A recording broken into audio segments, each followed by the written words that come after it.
계시록 19장을 조금 강해를 해드리겠습니다. 계시록 19장 1절. 이 일 후에 내가 들으니 하늘에 허다한 무리의 큰 음성 같은 것이 있어 가로되 할렐루야 구원과 영광과 능력이 우리 하나님께 있도다. 그러니까 이 내용을 모르면요, 무슨 얘기를 하냐면 하늘에서 큰 소리가 난다 이렇게 얘기를 합니다. 하늘 의미만 찾아가면 되겠죠. 우리가 하늘에서 왜 음성이 나느냐, 나팔 같은 음성 이럽니다. 하늘 얘기하기 전에 계시록 4장 1절 다시 보고 오겠습니다. 이 일 후에 내가 보니 하늘에 열린 문이 있는데 내가 들은 바 처음에 내가 말하던 나팔 소리 같은 큰 음성이 가로되 이리로 올라오라.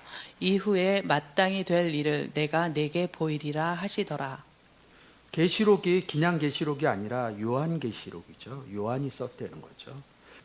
하늘에 열린 문이 있는데 이리로 올라오라. 어디로 올라오라는 거야? 하늘로 올라오라는 거죠. 누가 하늘로 올라갔다는 거야? 요한이 올라갔잖아요. 그래서 고린도후서 12장 1절에 하늘에 올라간 사람 얘기하죠.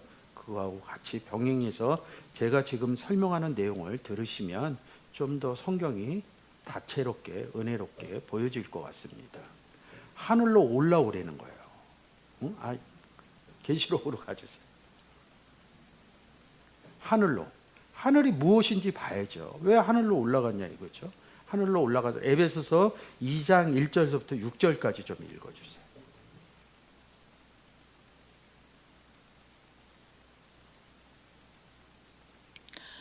너희의 허물과 죄로 죽었던 너희를 살리셨도다. 2장 1절에서 예수 그리스도를 영접 안 했을 때는 허물과 죄로 죽어 있다 이럽니다. 그래서 예수 그리스도는 산자다 이래서 그 예수 그리스도가 없었던 사람들이 죽어 있던 상태인데 예수 그리스도를 영접해서 살았다 이렇게 얘기합니다. 2절 3절은 너희가 허물로 죽었던 상태를 설명하고 있습니다. 2절 3절 부탁드립니다. 그때에 너희가 그 가운데서 행하여 이 세상 풍속을 쫓고 공중의 권세 잡은 자를 따랐으니 곧 지금 불순종의 아들들 가운데서 역사하는 영이라. 전에는 우리도 다 그 가운데서 우리의 육체의 욕심을 따라 지내며 육체와 마음에 원하는 것을 하여 다른 이들과 같이 본질상 진노의 자녀이었더니 4, 5, 6절 뒤서부터는 너희를 살린 상태를 설명하는 거죠. 4절 긍휼에 풍성하신 하나님이 우리를 사랑하신 그 큰 사랑을 인하여 하나님이 우리를 어떻게 사랑하셨어요? 큰 사랑. 하나님이 세상을 이처럼 사랑하사 예수 그리스도인 독생자를 준 거죠. 그래서 5절에 우리가 1, 2, 3절에 허물로 죽은 우리를 그 아들을 그 독생자를 우리에게 주셔서 뭐야? 예수와 함께 1절 후반부에 살리셨고 그러면서 3장 16절이 앞에서 얘기한 너희가 은혜를 구원을 얻은 것이라.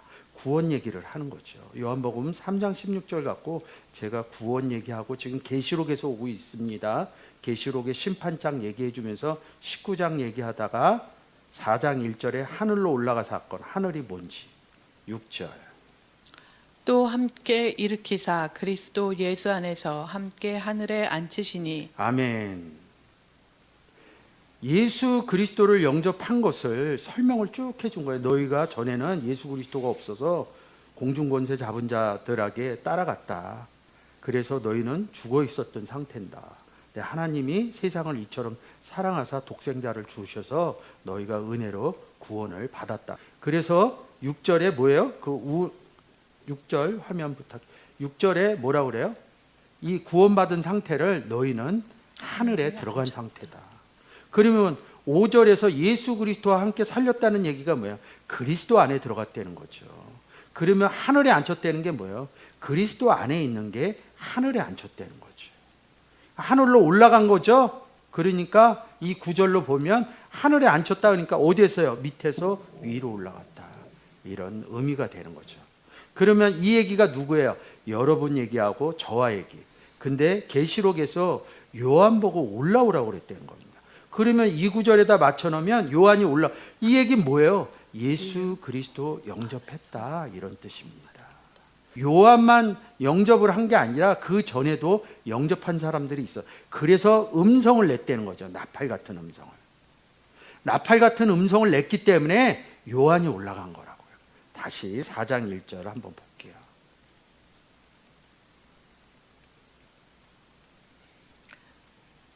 자, 보세요. 1절에서 두 번째 줄에 나팔 같은 음성이 가로되 이리로 올라오라 이렇게 했어요. 올라간 얘기죠. 그럼 왜 올라갔어요? 하나님이 세상을 이처럼 사랑하사 하나님의 큰 은혜로 구원의 은혜를 받은 거죠. 그래서 이 요한이 하늘로 올라간 거죠. 이 의미가 보여져야지 그 사람들이 얘기하는 계시록에 뭐 있는데 하늘로 올라갔다는 얘기가 아니라 구원 얻었다는 얘기입니다. 그래서 올라갔더니 누가 있어요? 그리스도 안에 들어갔더니 예수님도 계시고 아버지도 계시죠. 근데 이런 일을 누가 다 행해요? 농부인 아버지가 행하고 있다고요. 그래서 올라갔어요. 우리가 여러분도 하늘에 올라갔고 나도 하늘에 올라갔어요. 구원 얻었다로 끝나는 거죠. 그 구원 얻은 다음에 그러면 요한이 사도 바울이 구원 얻은 다음에 뭐 했냐고요. 제가 요즘 많이 강조하고 있어요. 성경을 보는 사람은 구원이 이루어진 사람이다. 성경을 보는 사람은 예수 그리스도를 영접했기 때문에 성경을 보기 시작한다. 성경을 보는 사람은 교회도 나간다. 이런 보편적인 의미에서 얘기해요. 구원이 이루어진 사람들이 성경이 본다고 얘기를 한 거예요. 그 성경을 우리에게 왜 줘서 보게 했냐고요. 이후에 마땅히 될 일들을 써놓은 거예요. 복음 전해라 이런 뜻입니다. 근데 그 복음을 전할 때 요한복음 15장에서 우리가 하늘에 올라갔더니 농부인 아버지 하나님이 있고 하늘에 들어갔더니 그 하늘인 포도나무인 예수 그리스도가 있고 올라간 우리는 뭐로 15장에서 바꿔놨어요? 가지로. 요한이나 베드로나 저나 여러분이나 그리스도 안에서 하늘에 앉힌 자들이고 여러분 또한 저 또한 다 가지라는 거죠. 이 성경의 기본적인 내용들이 돌아가야지. 근데 제가 항상 얘기해요. 요한복음 15장 갖고 우리가 예수 믿으세요 해갖고 예수를 믿었더니 가지의 열매가 달렸다. 구원 얻은 자가 생겼다. 누가 일을 했어요? 농부인 아버지가 일했다. 그래서 제가 항상 화면 보여드리면서 뭐예요? 아버지가 우리 안에서 말씀하신다. 그리스도께서 우리 안에서 말씀의 증거를 하신다. 이런 부분을 얘기를 한 거죠. 이후에 여러분들은 하늘에 올라가면 무슨 일을 할 거예요? 하늘에서 뭐 호화로 오니까 거기 있을 거예요? 성경은 그렇게 얘기하잖아요. 복음의 일을 한다. 성경에서 일 얘기가 나오면 간단하게 이렇게 생각하면 복음의 일을 찬양한다 이런 거 없습니다.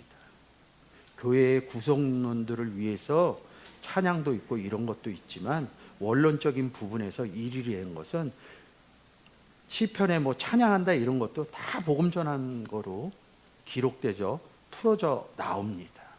그럼 마땅히 될 일이 뭐냐고요. 구원의 일이라는 거죠. 그래서 2절까지 하면 또 4장을 쭉 풀어야 되니까 그러면 하늘에 올라간 사건이 뭐냐. 하늘에 올라간 사건. 하늘에 올라가서 이야기한다. 그리고 하늘에 앉힌 에베소서 1장 20절 보시고요. 계시록 19장 1절로 가서 강해로 조금 설명드리겠습니다.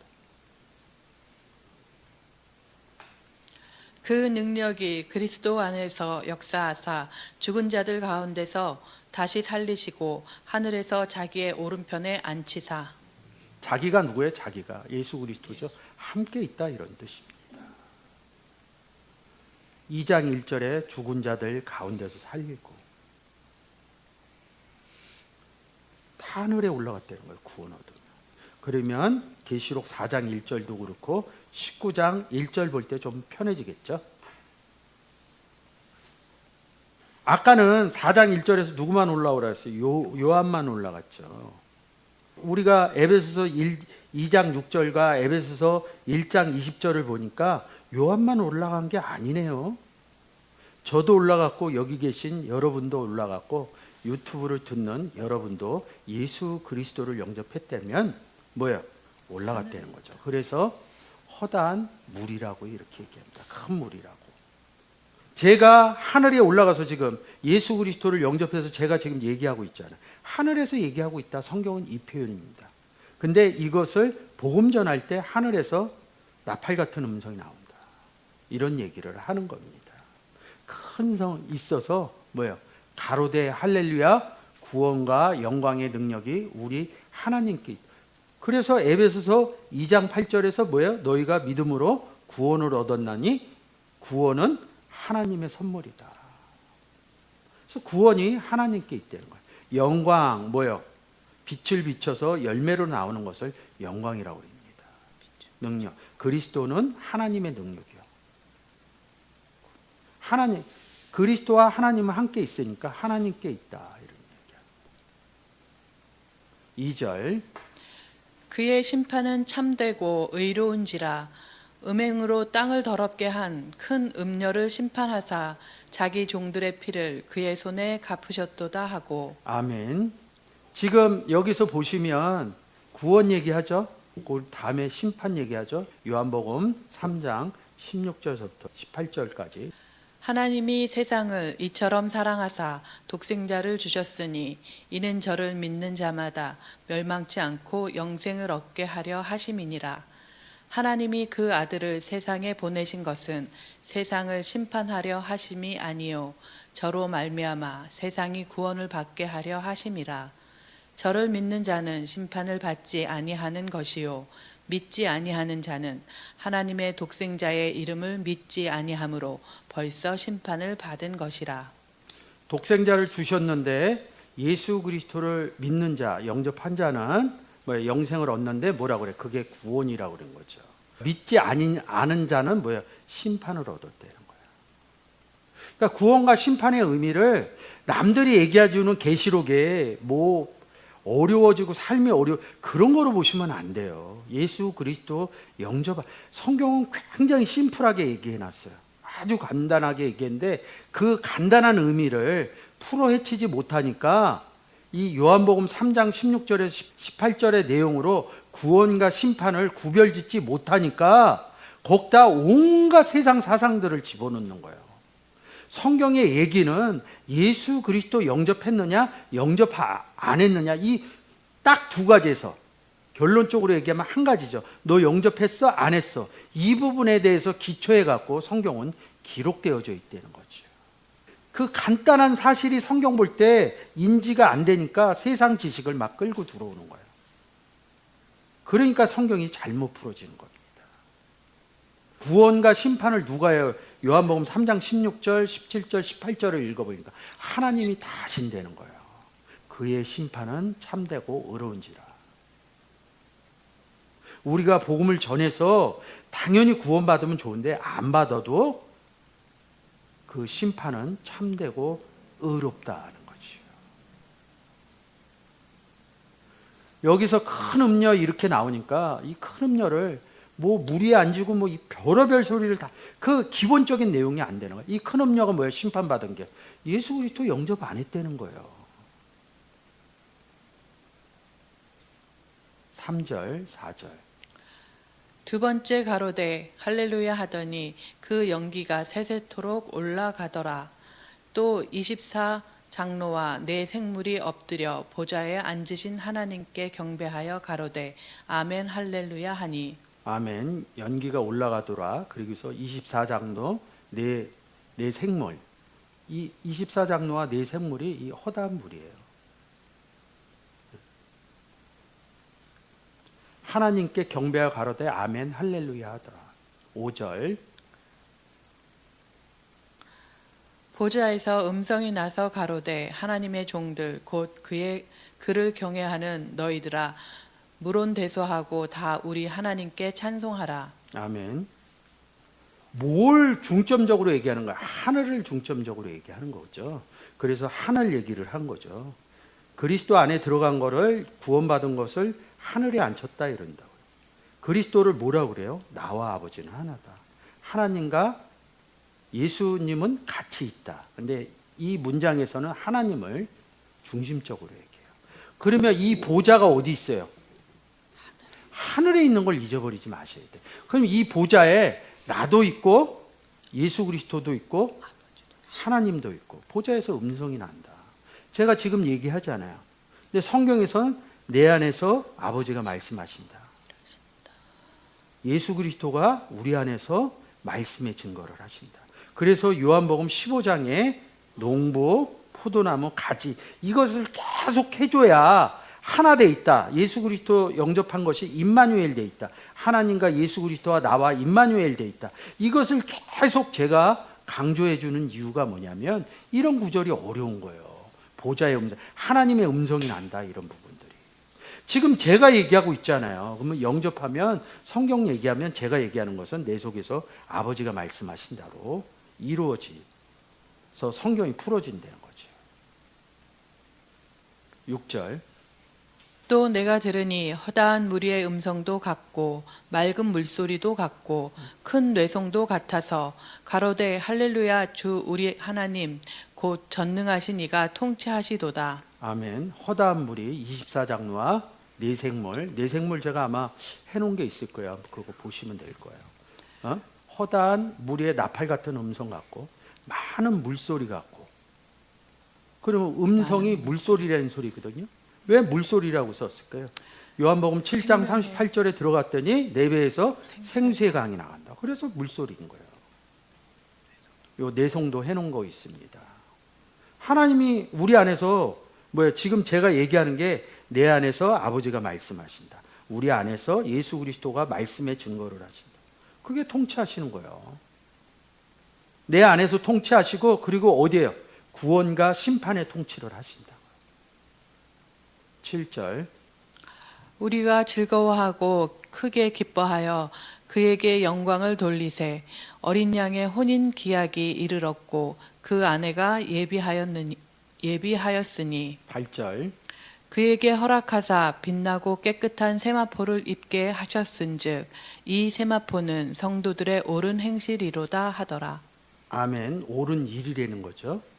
지금 우리가 즐거워하고 어린 양의 혼인 계약이 이뤘고 고린도전서 11장 2절 남편이 그리스도께 너희가 정결한 처녀로 중매하래. 결혼하려고 그런다는 거죠. 그러니까 나팔 같은 음성을 내고 많은 물소리 뇌성이 이게 뭐예요? 쉽게 얘기해서 예수 믿으세요 이렇게 하는 것이 음성이고 물소리고 뇌성이고 이런다는 거예요. 뇌성병력 어디에서 쳐요? 하늘에서 치죠? 간단하죠. 그런 부분으로 보면 예수 그리스도를 전하는 부분이죠.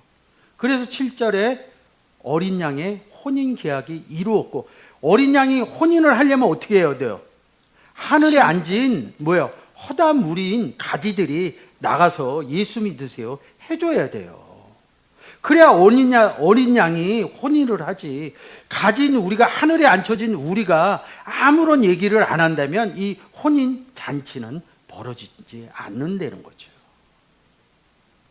지금 우리가 요한복음 13장 2절 3절에서 밤중에 이 내용 갖고 잔치 부분 갖고 제가 설명드리고 있습니다. 어린 양의 혼인 계약 그 아내가 예비하였다. 고린도후서 11장 2절 한번 보고 7절로 다시 오겠습니다. 내가 하나님의 열심으로 너희를 위하여 열심을 내노니 내가 너희를 정결한 처녀로 한 남편인 그리스도께 드리려고 중매함이로다. 내가 누구예요? 바울이죠. 바울이 어디 올라갔어요? 하늘에 올라갔죠. 허다한 무리 중에 하나예요. 성경에서 대표적인 인물로 써준 겁니다. 근데 또 바울을 막 칭송하는 사람들이 있어요. 이는 허다한 무리요 24장로 중에 한 사람이요. 왜 24장로를 쓰냐면 장로가 뭐라고 그러냐면 베드로전서 5장에서 베드로가 장로된 나 베드로는 이렇게 얘기합니다. 제자를 장로라고 그럽니다. 그래서 제자가 장로니까 제자는 누구예요? 예수 그리스도 영접한 사람이죠. 그러니까 하늘에 올라간 거죠. 그래서 24장로가 있다 이렇게 얘기하는 겁니다.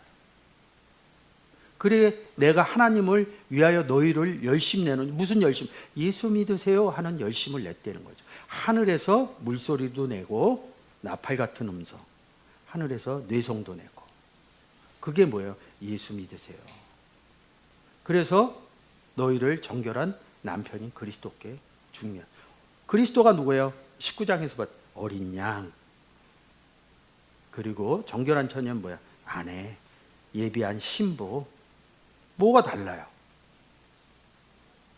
근데 계시록 19장하고 이 구절하고 맞춰서 못 보니까 그렇게 되는 거예요. 절대 하늘에서 어린 양 안 내려옵니다. 눈 바깥에서. 이거 언제 써놨어요? 2000년 전에 써놨어요. 제가 항상 그러잖아요. 그런 게 현실로 밖에서 이루어지면 하나님 너무 능력이 없으시다. 그런 현상적인 능력을 2000년이 지나도 못 하시는 거 보면, 그럼 우리가 뭔가 잘못 생각하고 있다는 거죠. 1000년이 흘러도 10,000년이 흘러도 하늘에서 어린 양인 예수 그리스도가 나타나는 현상은 없습니다. 그 현상이 있다 그러면 제 입장에서 성경은 잘못됐다고 봅니다. 절대 아무리 뒤져봐서 히브리어나 헬라어로 뒤져봐서 그런 현상 절대 써 있지 않습니다. 제가 괜히 단어 열거해 갖고 한 장에 막 30단어 40단어 한 단어로 파생됐다 이렇게 보여주는 거 아닙니다. 그거 일일이 가서 다 검증하고 와서 여러분께 얘기하는 겁니다. 어린 양 남편인 예수 그리스도, 아내 누가요? 정결한 처녀. 똑같잖아요. 8절. 그에게 허락하사 빛나고 깨끗한 세마포를 입게 하셨은즉 이 아멘. 누구에게 세마포 입힌 거야? 위에 아내에게 입힌 겁니다. 아내에게, 여자. 이 세마포는 성도들의 옳은 행실이다. 옳은 행실이 뭐예요? 우리가 하늘에 앉아서 구원 얻은 사람들의 옳은 행실이 뭐예요? 예수 그리스도가 이 땅에 와서 어떤 옳은 행실을 했어요? 복음 전하는 행실을 했죠. 12제자가요. 복음 전하는 행실을 한 거예요. 이 성경에 나오는 사람들이 다 한 게 뭐예요? 복음 전한 일뿐이 없어요. 다른 특별한 의미 집어넣지 마세요. 뭐 잘 살았다, 건강했다 이런 의미 하나도 없습니다. 정말 잘 살고 뭘 어떻게 하고 싶으면 세상 논법에서 잘 하시면 됩니다. 열심히 살고 열심히 하시면 됩니다. 저는 단지 복음을 전하려고 이 시간 열심히 얘기하는 것뿐이 없어요. 그건 저의 삶이에요. 구원 얻은 자의 삶이요, 하늘에 앉힌 자의 삶이라고 봅니다. 이 성도는 누구예요? 아까 읽었던 바울도 성도요, 12제자도 성도요. 우리는요, 하나님이 거룩하니 너희도 거룩하라. 항상 말씀드리죠. 거룩할 수 있는 방법은 어떤 행실을 해서 거룩하는 게 아니라 거룩하신 하나님, 거룩하신 예수 그리스도 안에 들어가야지 거룩해졌다. 그리고 그런 사람들이 하는 옳은 행실들이 거룩한 행실이다. 복음 전하는 것이 사실은 거룩한 일이다. 이렇게 얘기를 하고 있는 거죠. 그게 성도들의 옳은 행실, 복음 전하는 게. 그게 뭐예요? 어린 양의 신부를 맞이하는 일, 세마포를 입게 하는 일, 예수 믿으세요 해갖고 이 내용을 쓰는 거죠. 9절. 천사가 내게 말하기를 기록하라. 어린 양의 혼인 잔치에 청함을 입은 자들이 복이 있도다 하고 또 내게 말하되 이것은 하나님의 참되신 말씀이라 하기로. 자, 어린 양의 혼인 잔치, 지금 요한복음 13장에서 보는 이 잔치 부분 때문에 왔다. 이 잔치라는 내용이 뭐예요? 복음 전에서 예수 그리스도와 아내가 되는 결혼시키는 거죠. 쉽게 얘기해서 세마포 입히는 일이고 정결한 처녀 만드는 일이죠. 이 잔치의 의미를 딱 여기서만 저는 봤어요. 여러 구절이 써 있는데 이런 부분에서만 봤습니다.